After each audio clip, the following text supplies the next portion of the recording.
Hello again, this is Kanika, and today we'll start with some hot questions related to the topic we discussed in our previous lecture.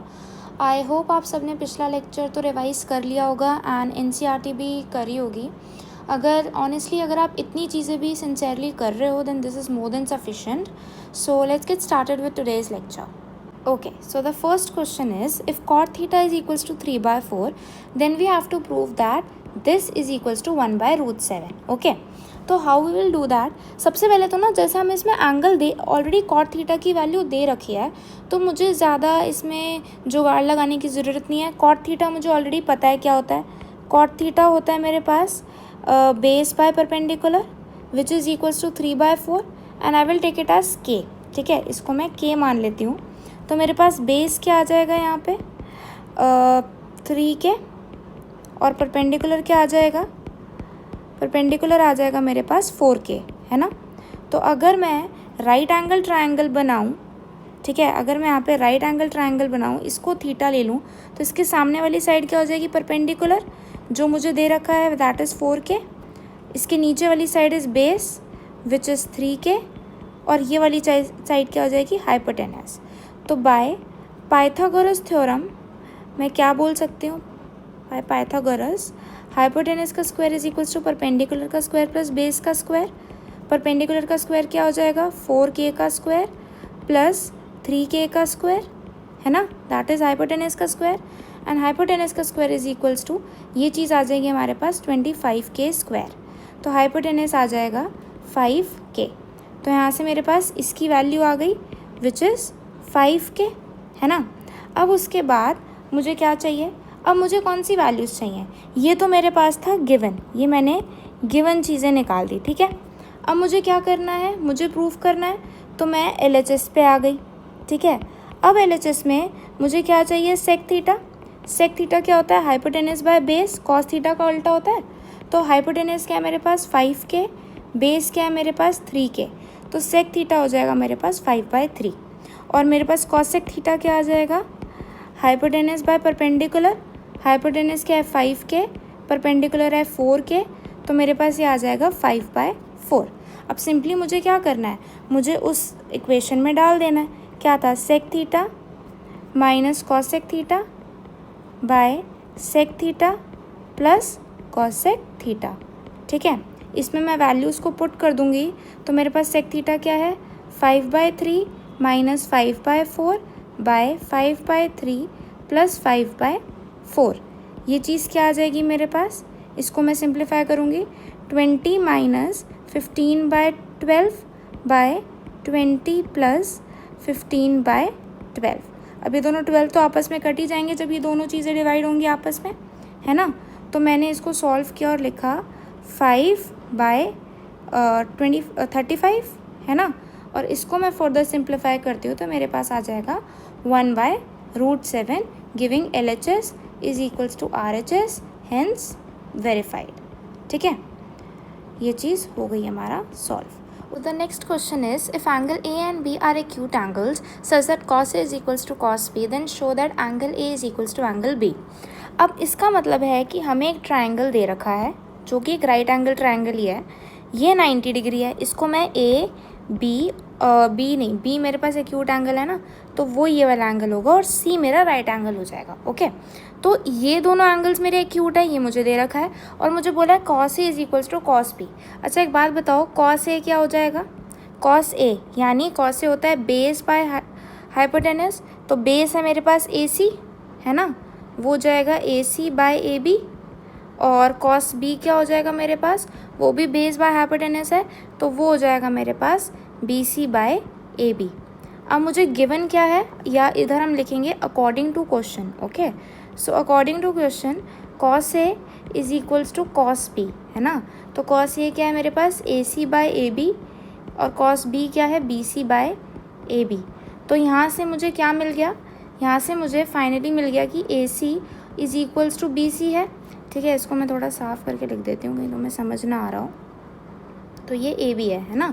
तो ये दोनों तो चीज़ें cut गई और ये आ जाएगा मेरे पास AC is equals to BC। अब अगर AC और BC दोनों आपस में इक्वल हो गए, यानी ये वाली साइड और ये वाली साइड इक्वल हो गई, तो इसका मतलब ये वाला थीटा एंगल है अगर, तो ये एंगल भी थीटा है। तो by using angle sum property हम यूज़ कर सकते हैं, by using angle sum property.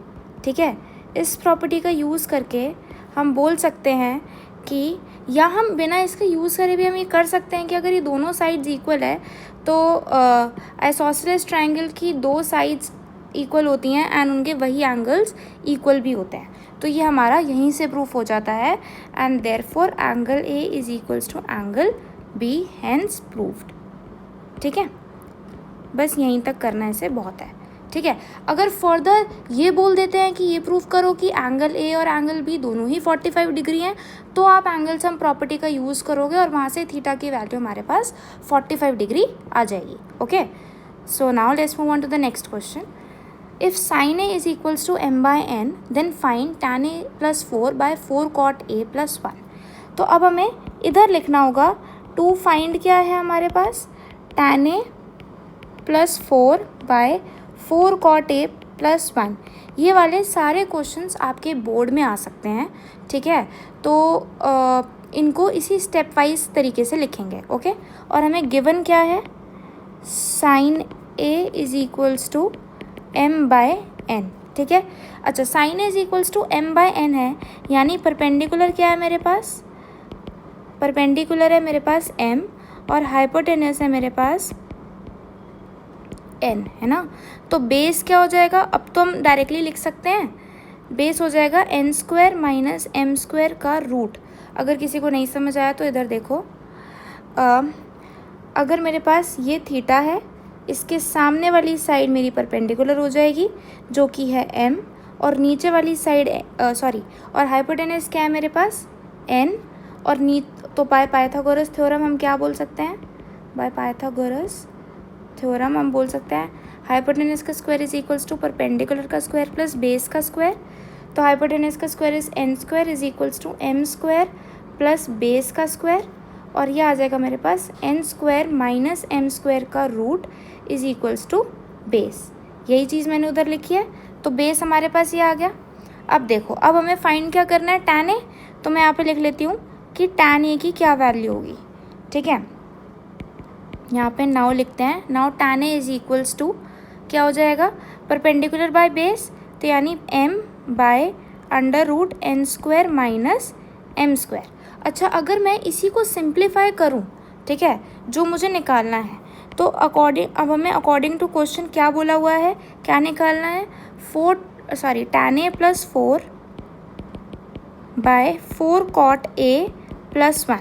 अच्छा एक बात बताओ, cot क्या होता है, cot A is equals to 1 by tan A होता है, ये तो चीज़ सबको पता है ना, हमने डिस्कस कर लिया बहुत बार।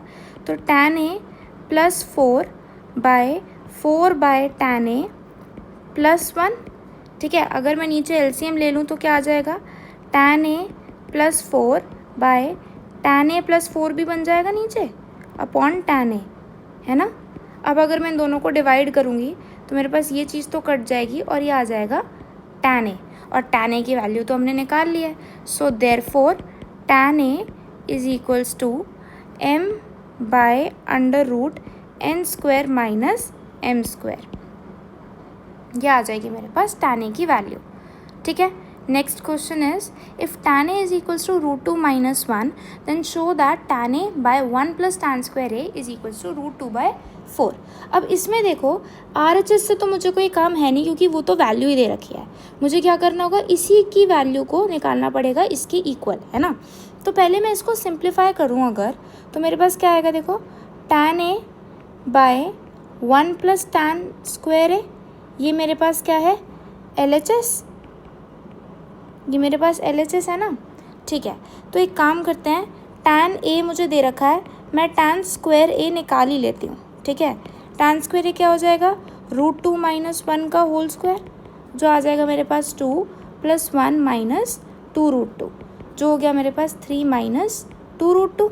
ठीक है, यहाँ तक। अब मैंने ये इक्वेशन में 1 लिख लेती हूँ और ये मैं 2 लिख लेती हूँ। नाउ tan स्क्वायर A क्या आ गया मेरे पास, this. So putting second in equation 1। ठीक है, तो tan a की वैल्यू तो हमें ऑलरेडी गिवन है, तो हम यहाँ पे लिख देते हैं √2 - 1/1 + 3 - 2√2। ठीक है, तो ये चीज़ क्या आ जाएगी, √2 - 1/4 - 2√2। ठीक है, नीचे से अगर मैं 2√2 कॉमन ले लेती हूँ तो मेरे पास क्या बचेगा, √2 - 1/2√2 इंटू √2 - 1। ये चीज़ मेरे पास कट गई, तो मेरे पास क्या आ गया, 1/2√2। अगर मैं इसे रैशनलाइज कर देती हूँ, है ना, क्योंकि मुझे वो रैशनलाइज्ड ही दिख रहा है, या अगर रैशनलाइज नहीं करना तो हम इसको भी क्या कर सकते हैं, इसको सिंप्लीफाई कर दो, है ना, तो वो 1/2√2 आ जाएगा। वरना अगर मुझे एग्जैक्टली उसकी इक्वल लाना है तो मैं इसको रैशनलाइज कर दूंगी, ऊपर नीचे √2 से मल्टीप्लाई कर दूंगी। ठीक है, तो मेरे पास आ जाएगा √2/4। LHS = RHS। ख़त्म। क्लियर है यहाँ तक। उसके बाद नेक्स्ट क्वेश्चन है question number 5, and I guess this is the last question. ठीक है, now question is if 5 tan θ - 4 = 0 then find the value of this. अब तो सिंपली मुझे इसमें निकालना है। अच्छा, मुझे अभी इसमें दिख रहा है कि मुझे इसको सॉल्व करना पड़ेगा, तो मैं ऐसे लिखती हूँ गिवन 5 tan θ - 4 = 0, 5 tan θ = 4, tan θ = 4/5। अब tan θ अगर मेरे पास = 4/5 है। अच्छा, एक बात बताओ, मैंने स्टार्टिंग में बताया था कि हम tan θ तो एक तो परपेंडिकुलर बाय बेस होता है और एक हम निकाल सकते हैं sin θ बाय cos θ करके, है ना। तो अगर मैं इसको लिखूँ sin θ बाय cos θ। अब अच्छा, एक चीज़ ये देखो कि मेरे दिमाग में ये आया कैसे कि मैं इसे sin θ बाय cos θ कर सकती हूँ। इस क्वेश्चन को करने के जनरली 2 तरीके हैं। एक तो नॉर्मल जो हम करते हुए आ रहे हैं अभी तक कि ये परपेंडिकुलर बाय बेस लिखा है, फिर मैं उधर से हाइपोटेनस निकालूं, फिर sin θ की और cos θ की वैल्यू निकालूं और उसको इसमें पुट कर दूं। वरना ये एक इंटरेस्टिंग तरीका है और ये आसान भी है और फास्ट भी है, तो ये एक अच्छा तरीका है। ठीक है, मैं दोनों मेथड बेशक करके दिखा दूंगी। इसे मेथड 1 ले लेते हैं। ठीक है, तो tan θ क्या होता है हमारे पास, sin θ बाय cos θ। अच्छा, और ये मेरे दिमाग में आया कैसे, क्योंकि मेरी जो ये मुझे जो वैल्यू निकालनी है ना उसमें sin θ और cos θ है। ठीक है, तो इसलिए मैंने सोचा कि मैं tan θ को sin θ बाय cos θ ही लिख देती हूँ। तो वो मेरे पास आ जाएगा 4/5। sin θ की वैल्यू यहाँ से क्या आ गई, 4/5 cos θ। बस ख़त्म। अब इसको ऊपर पुट कर दो। अब इसको अगर मैं इस इक्वेशन में डाल दूँगी तो 2 फाइंड में लिख लेती हूँ यहाँ पे। यही चीज़ है 5 sin θ - 3 cos θ bye 5 sin θ + 2 cos θ। अब अगर मैं इसको इसमें डाल लेती हूँ, sin θ की जगह पे 4/5 cos θ पुट कर दो तो आ जाएगा 5 × 4/5 cos θ - 3 cos θ bye 5 × 4/5 cos θ + 2 cos θ। ठीक है, 5 से 5 कैंसिल हो गया, इस 5 से ये 5 कैंसिल हो गया और ऊपर क्या आ जाएगा मेरे पास, cos θ बाय नीचे क्या आ जाएगा, 6 cos θ। इन दोनों को कैंसिल करो, आंसर आ गया मेरे पास 1/6। दिस इज़ और मेथड 1। एंड मेथड 2 जो अब हम अभी तक करते हुए आ रहे हैं वो हमारा मेथड 2 है कि tan θ = 4/5 होता है, that is equals to perpendicular by base. ठीक है, तो अगर मेरे पास परपेंडिकुलर है 4, बेस है अगर मेरे पास 5, तो हाइपोटेनस क्या हो जाएगा, हाइपोटेनस हो जाएगा पाइथागोरस थ्योरम से हाइपोटेनस का square is equals to perpendicular का स्क्वायर प्लस बेस का स्क्वायर। तो हाइपोटेनस का स्क्वायर इज इक्वल्स टू 4 का स्क्वायर प्लस 5 का स्क्वायर, है ना। तो वो क्या आ जाएगा 16 + 25। ठीक है, विच इज़ इक्वल्स टू √41, है ना। हाइपोटेनस क्या आ जाएगा मेरे पास, √41। अच्छा, तो मैं यहाँ पे अगर sin θ लिखना चाहूँ तो sin θ क्या आ जाएगा, परपेंडिकुलर बाय हाइपोटेनस। परपेंडिकुलर क्या है 4/√41 और cos θ क्या हो जाएगा, बेस बाय हाइपोटेनस, वो क्या हो जाएगा मेरे पास 5/√41। ठीक है, अब मैं इन वैल्यूज़ को ऊपर इस वाली इक्वेशन में सब्स्टिट्यूट कर देती हूँ। ठीक है, तो क्या आ जाएगा मेरे पास 5 sin θ - 3 cos θ bye 5 sin θ + 2 cos θ। अब इन वैल्यूज़ को डाल दो तो 5 × 4/√41 minus 3 into 5 by root 41 by 5 into 4 by root 41 plus 2 into 5 by root 41। ठीक है, इसको फर्दर सॉल्व करेंगे तो 20 by root 41 minus 15 by root 41 by 20 by root 41 plus 10 by root 41। ठीक है, तो ये मेरे पास क्या आ जाएगा, 5 बाय रूट 41 ऊपर और नीचे क्या आ जाएगा, 30 बाय रूट 41। रूट 41 से रूट 41 चला गया और आ जाएगा मेरे पास 5 by 30 which is equals to 1 by 6। तो दोनों मेथड से हमारा आंसर सेम आएगा, बट आप देख रहे हो ये थोड़ा लेंदी जा रहा है और ये थोड़ा आसानी से फटाफट हो जाएगा। ठीक है, so here we are at the end of the video and you will find its PDF and a DPP on our Telegram channel mentioned in the description box. Also, you can just drop your doubts in the comment section and I will try to answer maximum out of them in the next session. So bye bye.